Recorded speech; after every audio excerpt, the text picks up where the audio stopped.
魏无羡道：蓝湛，我穿的这样纹绣，真像又回到学堂上了。我记得蓝老先生那时候问我们，若有一刽子手，横死市井，曝尸7日，怨气郁结，作祟行凶，何如？蓝忘机心下微动，却只问：何如？度化第一，镇压第二，灭绝第三。你说的喽，你说的总是没错的。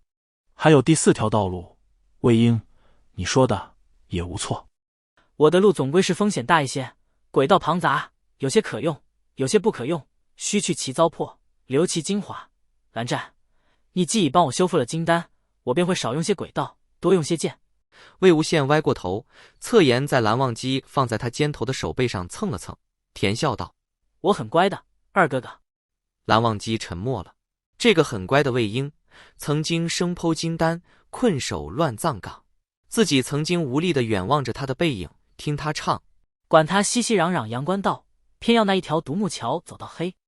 如今他终于不用再走那独木桥了，他有金丹了。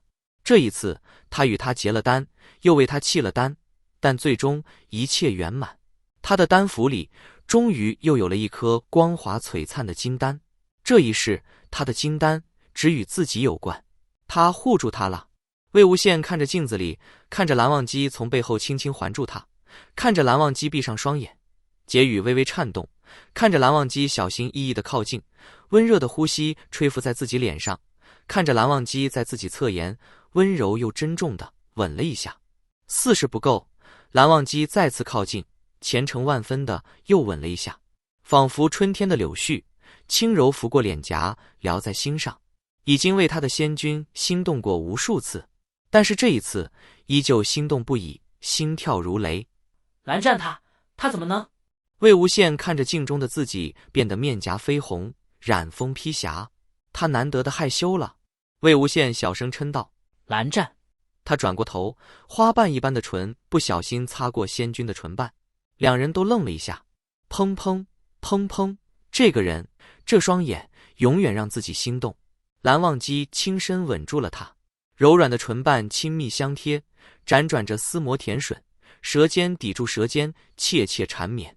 蓝湛，魏无羡亲吻着，喘息着，感觉揉掐着自己的手越来越炙热，越来越旖旎。魏无羡在他唇上呢喃道：白日宣淫是不是不太好？我们做了多少次了？蓝忘机放开他，又紧紧搂回怀里。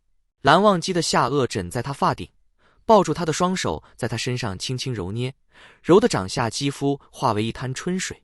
蓝忘机声音闷闷的，压抑又克制，又似有一点委屈。魏婴，我还想要。实在是压抑太久了，担心找不到他，担心他忘了自己，担心他还未适应肌肤相亲，担心他未能获得最好的欢愉，担心他的金丹，担心他的身体。之前每一次的鱼水之欢，蓝忘机都仿佛带着最终的目的，只有这一次是第一次真正的单纯的要他，就只是要他，除此之外再无其他。他2次进入他的乾灵石境，看到他的渴望，他的记忆，他听到他脱口而出：金丹哪有你重要？他听到他安慰自己：蓝湛，你说的都是对的。魏婴爱他，深爱他，所有情绪都就此释放。欢迎加入本频道会员，听完整版故事。二哥哥，我的抹额不能用了。无妨，用我的。是不是因为我戴了抹额，你才这么兴奋？你喜欢我戴抹额，那我以后一直戴着，只是好容易弄歪啊，有点不方便。不必，魏婴，你不习惯，便不用戴。在我身边，你不必有所归属。蓝忘机将魏无羡清洁完毕，放回床上，摆成标准的蓝氏睡姿，轻轻吻过额头，出门去寻蓝曦臣和医师。今天睡得太多，魏无羡没晕多久便醒了，一边腹诽蓝忘机现在太不雅正，一边百般无赖地在镜室里翻箱倒柜，很快便让他翻起了一块板子，找到了私藏天子笑的小地窖。魏无羡感慨，还是不雅正的蓝湛比较好。魏无羡拿出一坛天子笑，正要喝，发现酒坛下方微露一丝淡蓝灵光。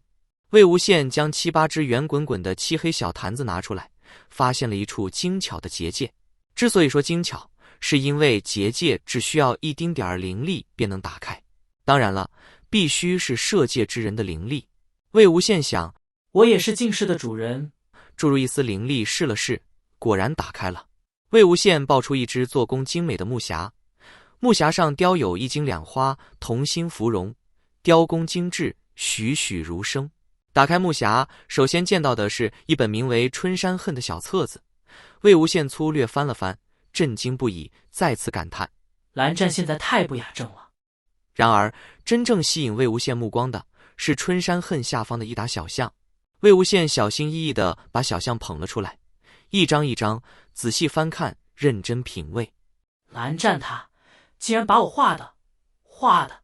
第一幅画是云深不知处的冷泉，魏无羡坐于泉边，只着一件早已湿透的浴衣，美好身形若隐若现，抬起一条腿去勾弄泉水，似乎正要泼泉里的某个人。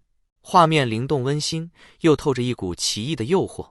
第二幅画是镜室，魏无羡坐于妆镜前，上身赤裸，高挽起长发，露出修长优美的颈和线条紧实的背部，微微回首，眼神暧昧闪烁，唇角挂着一丝魅惑的微笑。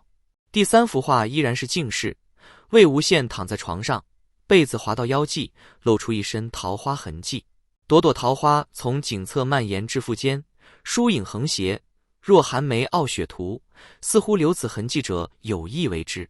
魏无羡睡得十分安稳，指尖腕上缠绕着云纹抹额，应是晨间，被子被隐约顶起一个小帐篷。早起作画，那人一定是动了心，才会将此画画出莫名的邀请意味。魏无羡一张一张看过，画风越来越大胆，越来越直白，看得他脸上微微发烫。然后魏无羡看到了他给蓝忘机画的小象，